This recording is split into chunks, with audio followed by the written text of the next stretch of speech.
pagi semua. Pagi, Pak. Sebelum kita masuk ke pembelajaran kita hari ini, lebih baik kita berdoa dulu. Silakan ketua kelas.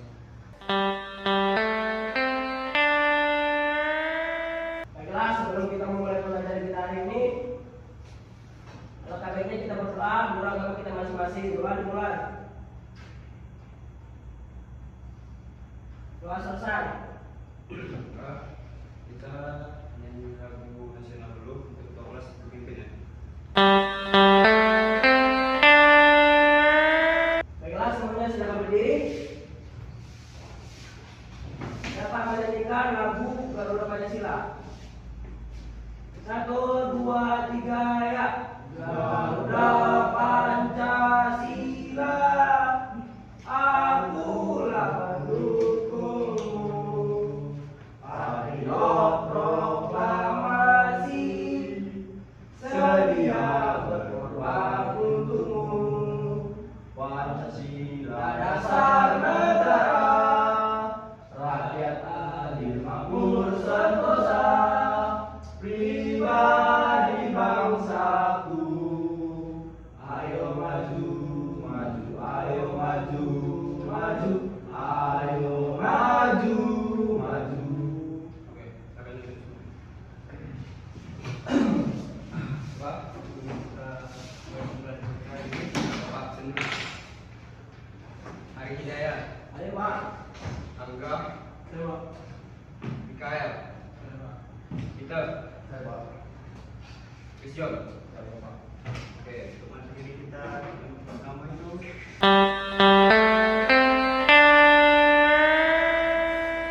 materi kita hari ini itu tentang instrumen penilaian dalam pembelajaran di kelas. Di sini saya akan membawakan tentang pengertian penilaian kelas, ciri-ciri, fungsi, manfaat, prinsip-prinsip, dan faktor-faktor yang mempengaruhi penilaian. Untuk pengertian penilaian kelas, silakan baca Christian. Penilaian kelas adalah suatu proses sistematis yang dilakukan oleh guru untuk mengumpulkan, menganalisis, dan menginterpretasikan data tentang perkembangan belajar siswa dalam kurun waktu tertentu. Penilaian ini tidak hanya mengumpulkan bukti dari hasil belajar, tapi juga dari proses pembelajaran. Hal inilah yang menyebabkan mengapa penilaian tidak hanya dilaksanakan di akhir.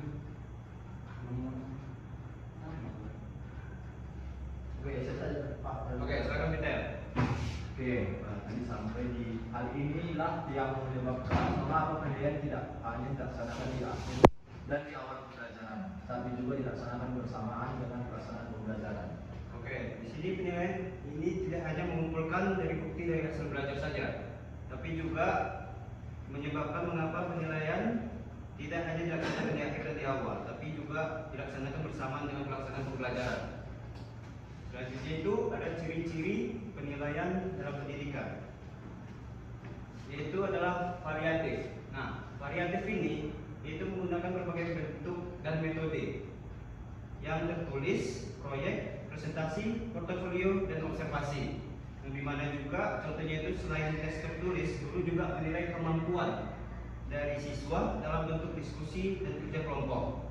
Selanjutnya itu ada transparansi atau transparan, yaitu kriteria penilaian dan prosedur penilaian disampaikan secara jelas kepada siswa sejak awal pembelajaran. Bagaimana contohnya itu guru memberikan rubrik penilaian yang jelas sehingga siswa mengetahui aspek-aspek apa saja yang akan dinilai dalam setiap tugasnya nanti. Tipe komprehensif. Nah, komprehensif ini penilaian mencakup berbagai aspek kognitif, afektif, dan psikomotorik. Contohnya itu selain mengukur pengetahuan kognitifnya, penilaian juga mengukur sikap afektif siswa terhadap mata pelajaran seperti minat dan tanggung jawab. Oke, kita lanjut kepada fungsi motivasi. Nah, dari fungsi motivasi ini siapa yang bisa menjelaskan? Silakan Mikael, coba fungsi motivasi.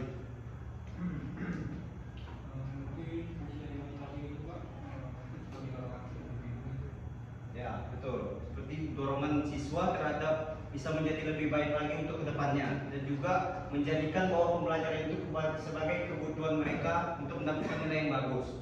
Yang kedua itu ada fungsi pengukur keberhasilan. Nah, fungsi pengukur keberhasilan itu kayak penilaian kelas yang dapat dinilai untuk meningkatkan pembelajaran. Dan juga keberhasilan ini ditentukan oleh beberapa faktor. Yang pertama itu faktor guru, serta faktor metode guru yang mengajarkan dan kurikulum. Kita lanjut ke fungsi belajar tuntas.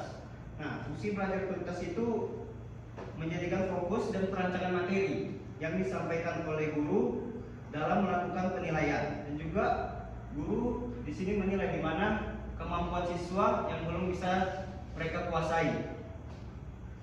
Kita lanjut ke fungsi umpan balik.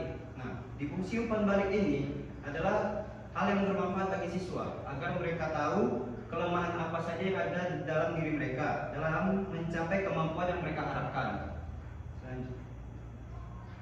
Selanjutnya kita masuk ke materi manfaat penilaian di kelas. Manfaat penilaian di kelas ada motivasi. Di sini umpan balik. Itu hasil penelitian yang dapat diberikan juga mendorong siswa untuk menjadi lebih baik dan mendapatkan apa yang memang mereka inginkan dalam proses pembelajarannya.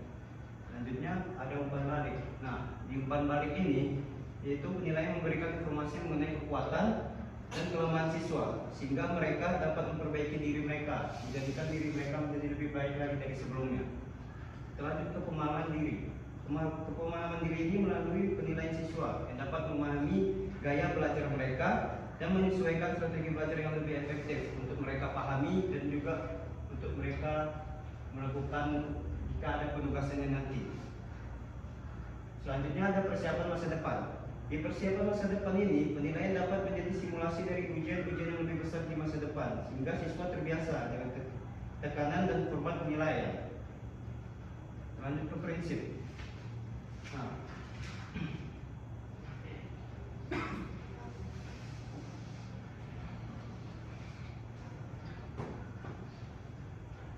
prinsip itu yang pertama ada prioritasi pada kompetensi. Penilaian yang harus berfokus kepada pencapaian kompetensi siswa, bukan hanya kepada nilai akhir mereka saja. Contohnya guru memberikan tugas proyek untuk mengukur sejauh mana kemampuan siswa itu dan sejauh mana siswa itu mampu menganalisis data, bukan hanya sekedar menghafal rumus-rumus tersebut. Lanjut ke berkesinambungan. Nah, berkesinambungan ini itu dilakukan secara terus-menerus sepanjang masa. Sepanjang masa dan proses pembelajarannya, bukan hanya pada akhir pembelajaran saja. Seperti guru memberikan kuis singkat setelah setiap materi baru untuk mengukur pemahaman awal siswa. Karena setiap guru memberi materi langsung diuji itu sejauh mana siswa itu dapat paham akan materi yang mereka sampaikan atau guru sampaikan.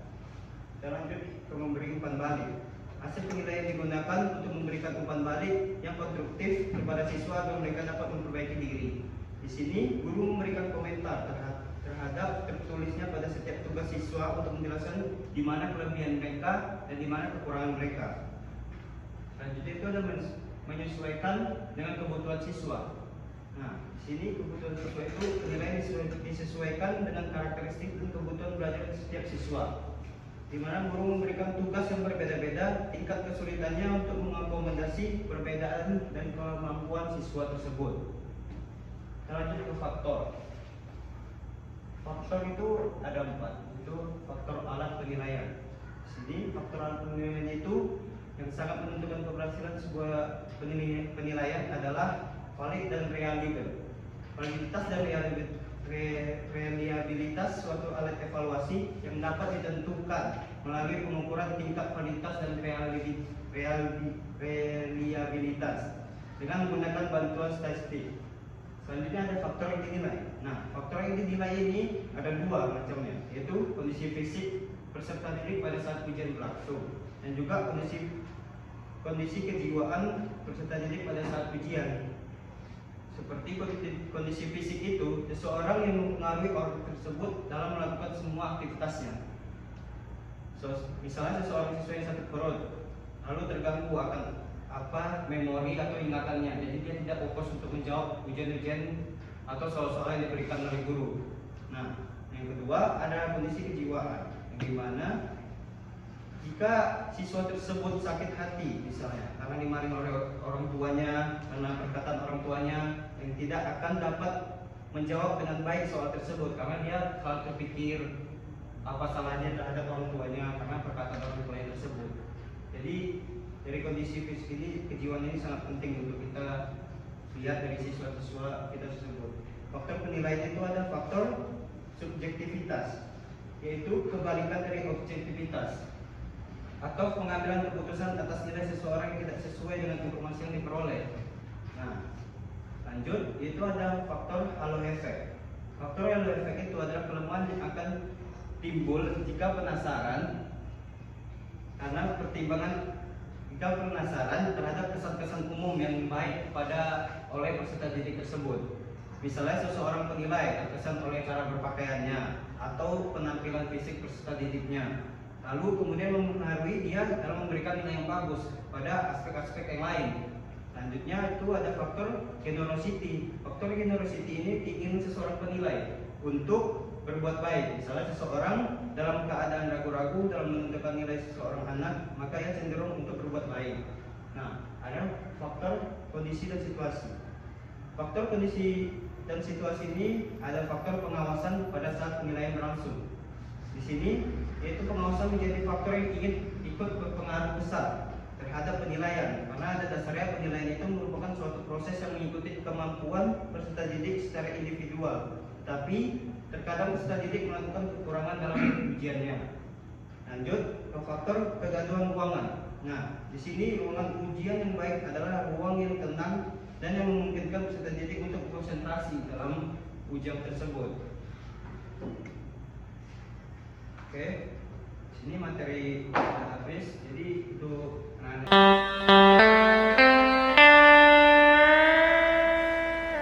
sekalian ada yang mau bertanya? Ya enggak. Kenapa sih Pak instrumen penilaian itu penting di dalam pembelajaran? Oke, ada lagi yang mau bertanya selain dari Angga? Ada ya? Mungkin tertarik untuk mengapa instrumen penilaian penting dalam pembelajaran ya? Ya karena instrumen itu penilaiannya penting untuk mengetahui sejauh mana siswa tersebut dalam mencapai tujuannya, lalu mengidentifikasi kekuatan dan kelemahan siswa serta memberikan umpan balik yang berguna untuk meningkatkan pembelajaran dari siswa tersebut. Ada lagi? Baiklah, kalau tidak ada kita akhiri pertemuan kita hari ini. Untuk minggu depan kita langsung ujian ya, UTS. Materinya nanti bakalan saya bagikan atau isi-isinya dari bab 1 sampai bab 9.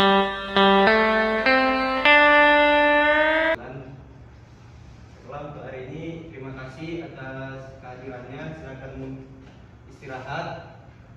Selamat pagi semuanya. Pagi Pak.